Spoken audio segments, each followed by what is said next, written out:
কেন? খালামণি হব। তুই আমার বান্ধবী, এই দিক থেকে ঠিক আছে, তবে আরেক দিক থেকে তুই আমার যা হোস, তাহলে তো চাচিমণি হবি, তাই না? মিমি মনে মনে তাচ্ছিল্য হাসে। আর যা, আর কতদিন বা থাকবে এই সম্পর্ক? যে সম্পর্কে কোনো মজবুত ভিত্তি নেই, সে সম্পর্ক টিকবে কি করে? তানিয়া মিমিকে অন্যমনস্ক হতে দেখে তার বাহুতে মৃদু থাপ্পড় দিয়ে বলল, কিরে, কোথায় হারিয়ে গেলি? মিমি ভাবনার জগৎ থেকে বের হয়ে ঠোঁটে হাসির রেখা টেনে বলল, কোথাও না, আগে বাবু আসুক, তারপর দেখা যাবে কে কাকে কি বলবে। তুই এখন থেকেই এসব চিন্তা করে মাথা খারাপ করিস না তো। তুই আচার খা। তানিয়ার আচার মুখে দিয়ে পুনরায় বলল, মিমু, শুনেছি আজ অফিসে পার্টি আছে, মেঘ বলল। আমি যেতে চেয়েছিলাম, কিন্তু মেঘ আমাকে কি বলল জানিস? বলল, তুমি এখন অসুস্থ, তোমার কোথাও যেতে হবে না। কিছু একটা হয়ে গেলে তখন কি হবে? তো আমিও যাচ্ছি না, আর তুমিও যাচ্ছ না, ফাইনাল। তানিয়া মেঘের মতো মেঘ করে নকল করে কথা বলল। তানিয়া বলার ধরন দেখে মিমি হেসে ফেলল। তানিয়া আবার বলল, এসব ভালো লাগে বলতো মিমু? এমনটা ভাব করছে যেন আমি ৮-৯ মাসে পড়েছি। মিমি শব্দ করে হাসে, হাসতে হাসতে গড়িয়ে পড়ে। তানিয়া মুখ গোমড়া করে থাকলেও মনে মনে মিমিকে হাসতে দেখে খুশি হয়। অনেকদিন মিমি এভাবে প্রাণ খোলা হাসি হাসে না। মিমি এড়িয়ে গেলেও তানিয়া ঠিক বুঝেছে কাইফের সাথে মিমির সম্পর্ক ঠিক যাচ্ছে না। মিমি হাসি থামিয়ে বলল, জিজু তোকে অনেক ভালোবাসে রে তানি, তাই তো তোকে নিয়ে এত চিন্তা করে। তানি প্রসঙ্গ পাল্টে বলল, বাদ দে এসব কথা, তুই পার্টিতে যাচ্ছিস তো? মিমি মুখের হাসি চলে গেল। সে শুকনো গলায় বলল, না তানি, আমি যাচ্ছি না। ও মা, কেন? এমনি। এমন কোনো কথা হলো? তুই যাবি মিমু?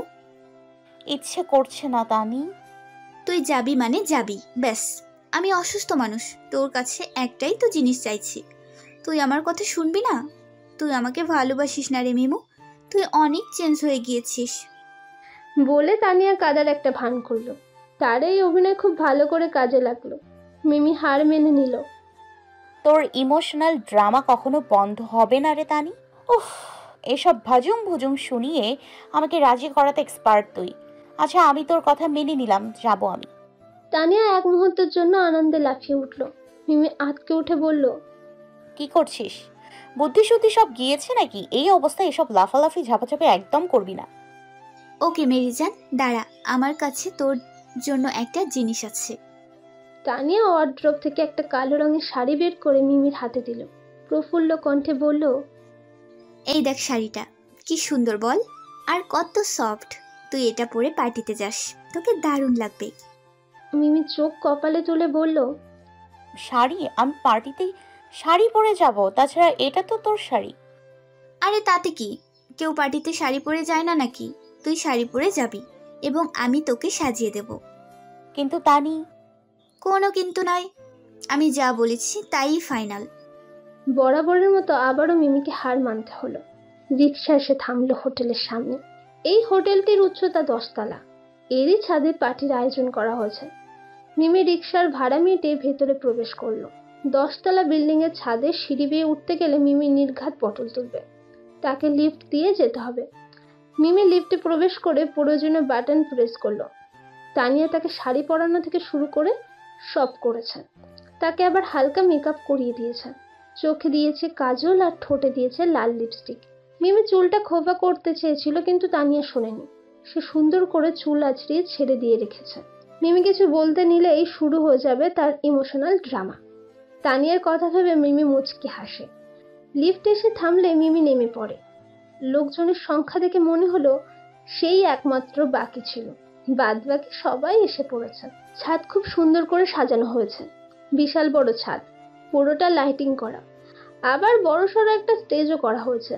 মিমির নিজেকে কেমন যেন বেমানান লাগলো। সবাই আধুনিক সব জামা কাপড় পরে এসেছে, যেমন গাউন, টপস ইত্যাদি।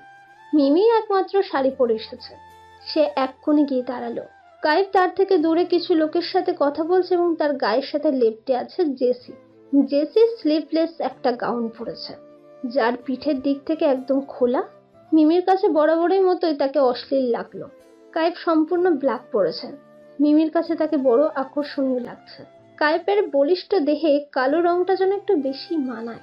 মিমি যখন এক দৃষ্টিতে কায়েবকে দেখে যাচ্ছিল তখন আকস্মিক কায়েবও তার দিকে তাকালো। দুজনের চোখাচোখি হলো। মিমি তৎক্ষণাৎ তার দৃষ্টি সরিয়ে নিল, তবে কায়েব সরালো না। সে এক ঘোরের মধ্যে পড়ে গেল। তার দৃষ্টি সরানো দায় হয়ে পড়ল। মিমি এই প্রথম কালো শাড়ি পরেছে। কায়েব ভাবতেও পারেনি কালো শাড়িতে তাকে এতটা সুন্দর লাগবে। তার চোখ ধাঁধিয়ে যাচ্ছে।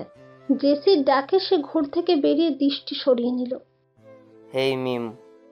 মিমি আদিলের ডাকে তার দিকে তাকায়। জোরপূর্বক হেসে বলল, জি স্যার। তুমি এত দেরি করলে কেন? জানো আমি তোমার অপেক্ষায় করছিলাম। মিমি কি বলবে? সে কিছুই বলল না, শুধু হাসলো। আদিল আবারও বলল, আজ তোমাকে অনেক সুন্দর লাগছে, সবার থেকে আলাদা। আপনাকেও হ্যান্ডসাম লাগছে স্যার, কিন্তু আমাকে বড্ড বেমানান লাগছে। আমি একমাত্র শাড়ি পরে এসেছি। আরে কি যে বলো না, এর জন্যই তোমাকে সবার থেকে আলাদা লাগছে, স্পেশাল। এখানে একা একা দাঁড়িয়ে আছো কেন? না, এমনি স্যার। আদিল আরো কিছু বলতে যাবে তার আগে একটা ডান্সের ঘোষণা হলো, পার্টনার চেঞ্জ ডান্স। কয়েক স্টেপ পর পর পার্টনার চেঞ্জ করতে হবে। আদিল সেটা শুনে মিমির সামনে হাত বাড়িয়ে দিয়ে বলল, ইউ ডান্স উইথ মি। মিমির নাচের একদমই ইচ্ছে নেই। সে বারণ করতে যাবে তার আগে দেখলো জেসি কায়েবকে ঠেলে স্টেজে নিয়ে গেল। মিমির জেদ হলো। সে মুখে হাসি ফুটিয়ে আদিলের হাতে হাত রেখে বলল, অফকোর্স। তারা স্টেজে উঠল। ভুলবশত কায়েবের পাশে মিমি দাঁড়িয়েছে। সকলে গোল গোল হয়ে দাঁড়িয়েছে। মিমি কায়েবের দিকে তাকিয়ে দেখলো কায়েব তার দিকে চোয়াল শক্ত করে তীক্ষ্ণ কঠিন দৃষ্টিতে তাকিয়ে আছে। মিমির কেমন যেন ভালো লাগলো। সে কায়েবের কঠিন দৃষ্টিকে পাত্তা না দিয়ে মুখ ঘুরিয়ে নিল। এতে কায়েবের রাগ সপ্তম আসমানে উঠল। কায়েব পারে না আদিলকে মেরে গুম করে দিতে। সে ছাড়া অন্য কেউ মিমিকে স্পর্শ করছে ভাবতেই কায়েবের মাথায় রাগ টকবকিয়ে ফুটছে। মিমি কেন অন্য কারোর সাথে নাচবে? সে নিজেও যে অন্য কারো হাত ধরে আছে সেটা কায়েবের চোখে পড়ছে না। শুধু চোখের কাটার মতো ফুটছে আদিলের ধরে রাখা মিমির হাত। নাচ শুরু হয়েছে। উচ্চ শব্দে গান বাজছে। যে যার পার্টনারের সাথে নাচছে। স্পটলাইট তাক করে আছে তাদের দিকে। কায়েব নাচছে কি নাচছে না ঠিক নেই, শুধু তীক্ষ্ণ দৃষ্টি নিক্ষেপ করে আছে মিমির ওপর। প্রথম স্টেপ শেষে পার্টনার চেঞ্জ হয়ে গেল। দুর্ভাগ্যবশত মিমি ঘুরে এসে কায়েবের কাছে পড়ল। এক হাতে মিমির হাত আর এক হাতে মিমির কোমর চেপে ধরে কায়েব বাঁকা হাসে। মুহূর্তেই মিমির মুখ রক্তশূন্য হয়ে যায়। গলা শুকিয়ে আসে, যেমনটা বাঘের সামনে পড়লে হরিণের অবস্থা হয়। মিমি যে পালিয়ে যাবে তারও পথ নেই। কায়েব যে রেগে আছে তা সে খুব ভালোই করে মিমি বুঝিয়ে দিচ্ছে। তার নখ গেঁথে দিচ্ছে মিমির কোমরে। মিমি চোখ বন্ধ করে ব্যথায় কুঁকড়ে ওঠে। দ্বিতীয় স্টেপ শেষ হতেই কায়েব ইচ্ছে করে মিমিকে নিয়ে লাইন ক্রস করলো। সে চায় না মিমিকে আর কেউ স্পর্শ করুক। মিমিকে টেনে নিয়ে ফাঁকা জায়গায় চলে গেল। হাত ছেড়ে দিল। মিমি নিঃশ্বাস ফেললো কি ফেললো না, সাথে সাথে কায়েব তাকে দেওয়ালে চেপে ধরলো। মিমির দম বন্ধ হয়ে এলো। কায়েবের ক্রুদ্ধ শ্বাস তার মুখশ্রীতে আঁচড়ে পড়ছে। শক্ত করে চেপে ধরলো তার বাহু। মিমি জোরে শ্বাস ফেলে কাঁপা কাঁপা কণ্ঠে বলল, কি করছেন মিস্টার খান?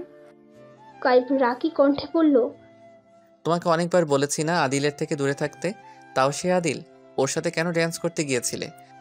মিমি যেন হুট করেই রেগে গেল।